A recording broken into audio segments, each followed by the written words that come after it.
इथे ही आपली रोजचीच फुलं वापरून म्हणजे 2 रंगांचं फुलं आणि त्याच्याबरोबर ही अरालिया वनस्पतीची पानं एवढंच आपलं रोजचं साहित्य वापरून एक वेगळ्या प्रकारचा नेकलेस हार करण्याचा प्रयत्न केला आहे.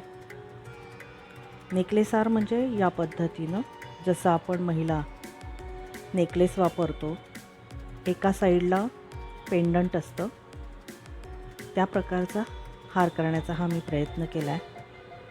तुम्हाला कसा वाटतोय सांगा. या पूर्ण व्हिडिओमध्ये मी असं पण दाखवलं आहे की आता समजा ह्या प्रकार जर आपल्याला नाही आवडला तर याच हाराचा म्हणजे पिवळा भाग जो आहे तो साईडला न घेता मध्यभागी कसा घेता येईल, त्यासाठी काय करायचं हे संपूर्ण मी या व्हिडिओतून दाखवलेलं आहे. तुम्हाला हा जर व्हिडिओ आवडला तर व्हिडिओला लाईक नक्की करा आणि चॅनेलला सबस्क्राईब करा, म्हणजे तुम्हाला अशीच वेगवेगळी डिझाईन्स बघायला मिळतील. आणि व्हिडिओ नेहमी पाहत राहा.